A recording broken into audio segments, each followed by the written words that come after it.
Hello guys, welcome all back to Cup Heights of Anfield. My name is Scott Cheetham from Scott's Sporting Corner, and on this episode I want to kind of talk around an issue I've spoken about quite a few times this season. I've mentioned it on my podcast, the Scott's Sporting Corner, and I've also mentioned it on AKM LFC previously as well. Actually the other day with Adam I spoke about it on his channel. Apologies for where I'm recording this. Today my house is very much a lot of building work's going off at the moment. This is a little desk area that I have to do my work from home at the moment. But there's a topic I want to talk about. It's around the recruitment, what happened last season. I do believe it has had an impact on the team this season. Now, this is nothing against any other players, it's just a player profile and experience that we did sign last summer. Apologies, I've got some notes to refer back to. I might have to make a few pauses in between these different parts of the video I want to talk about basically. So basically the reason, one of the reasons why I believe we've had such an inconsistent season and struggled to manage with the schedule and workload is due to the lack of experience in players we signed who have had a Premier League and Champions League campaign in one. We've only got one player in the current lads we signed last summer who have done that. I was going to quickly read off of my phone the players we did sign last summer. Just bear with me 2 moments. So we signed Florian Wirtz from Bayer Leverkusen, Jeremy Frimpong also from Bayer Leverkusen, Hugo Ekitike from Eintracht Frankfurt, we signed Leone from Italy, I think it was Sampdoria, obviously suffered an ACL on his debut. Milos Kerkez from Bournemouth, he does have that experience playing in the Premier League, but he hasn't had a European campaign to back that up with. We've also signed Isaac, who he's the only one out of the crop we signed last summer who has got an experience of playing a Premier League season and a Champions League campaign together. However, the caveat to that is he only did that with they was out of the Champions League by December. They finished 4th in their group in the Champions League, and they didn't even go into the Europa League. And the caveat to that as well is now the Champions League format runs a lot further into the season. I think it's around January, around my birthday, so the back end of January. But I do think another reason we've had the issues as well is, as well as having the kind of issues of not having the experience to double up the Premier League and the Champions League, is this season in the Premier League I do believe we've had it's one of the most physically demanding seasons I've seen in the Premier League for a very long time. The style of football, and this is nothing against the style of football, it's just factually correct that we've seen a lot more direct play, a lot more physicality, a lot more where you've got to be able to do the basics correctly, deal with long balls, deal with the second balls, and win your duels. Which I think Liverpool have gone down a different route with their transfer policy last summer. They wanted to sign the best players, most creative, technical players they could possibly get, and that has left an impact on the league campaign and led to them inconsistencies throughout. What is interesting is in the Champions League, physically we've coped to it very well. For example, in the last Galatasaray game, we outran the opposition. Our running stats were better than the opposition against Galatasaray. And if you go back to when we beat, I think it was Eintracht Frankfurt, the manager described us as the most physical team they've played against this season. And it was quite eye-opening for me, because if you look at the stats in the Premier League, it is an area which we are really down the bottom of the Premier League. And that's the issue. In the Premier League, with domestic campaign, we've looked second best in most of our games. We've been out muscled, we've been out fought, and we've basically lost majority of our duels, both aerially and on the floor as well. And this isn't bad luck. For example, if you look at the combination of the demands of the new Champions League format and what I previously mentioned with the Premier League, it's been the most intense and physical it has been in recent years.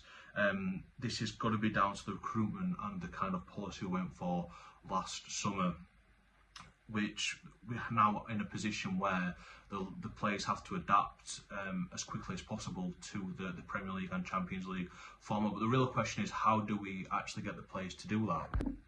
Well, it is a long process, really, a long, slow process we need to follow and trust that physiological adaptation of the players. And we have had some issues along the way. For example, Jeremy Frimpong, he suffered 4 separate hamstring injuries so far this season. I don't believe he is an injury-prone player. I do believe he will adapt to the Premier League. But the other issue with Jeremy Frimpong is covering a lot of yardage on that right-hand side, where he's been asked to cover for Mo Salah on the right wing a lot. even when he was at the AFCON, for example. But on top of that, we've had this season-ending injury to Conor Bradley, which hasn't helped him. He's having to like double up at times on that right-hand side. On top of that, you've got players such as Hugo Ekitike and Florian Wirtz. At times this season, they have been having to manage their minutes quite a lot by the club. They've had to very rarely play a full 90 minutes, and you can see the lactate threshold really being tested, and with last stages of games where that lactic acid builds up. I did speak about this previously on AKM, where if you go from 70 to 75 minutes onwards in a 90-minute game, you are heading into that red zone, and you have seen then around that time the likes of Florian Wirtz and Hugo Ekitike do struggle to maintain that form and energetic performances that they did previously before the 70 minutes. But the question is, how can we cope? How can we trust that these players will be able to manage the workload? And I think the best example of this is Milos Kerkez. Milos Kerkez, you can see throughout the season, he had the linear progression in his performance, his durability. Yes, at times, in and around the 70, 80th minutes, he does look pretty gassed. And that's, you know, the nature of the position that he is playing. I think fullbacks in particular nowadays have been asked to do a lot more yardage than they previously did. But on top of that, you see Milos Kerkez now being able to see the fruits for his own labour, and you can clearly see that he's been working hard to have that durability. Another player who has done that is Florian Wirtz. Florian Wirtz has been in the gym. I think it's been widely reported that he's put on around 2.5 kg of lean muscle mass, which is to help him with the combative nature of the Premier League. And this will be a slow progress. You know, you've seen Hugo Ekitike, he is starting to adapt to the physical demands of the Premier League. You know, he suffered the injury at the weekend. He's managed to react very quickly and goes and scores for France straight off of the back of that. But like I said previously, this isn't me talking in hindsight. I've spoke about this topic a lot this season, and I did mention my concerns surrounding the player profiles we did sign in the summer. And it would maybe signings which need the bigger picture, you know, we may not get the instant impact due to the lack of experience of a Premier League and a Champions League campaign going forward. And I mean, the example of it I think is great. It's Dominic Szoboszlai. He came in, didn't have a lot of experience of that, and it's took, if you look, the 3 years he's been at the club, each year he's had a linear progression in his performance, his durability and his consistency, and hopefully we will see that by the likes of Jeremy Frimpong, Florian Wirtz, Hugo Ekitike as well. And then on top of that, if you add in Alexander Isak, who is going to be a big plus for us when he's back fit. But we do also need to be careful, because I've spoke about it previously.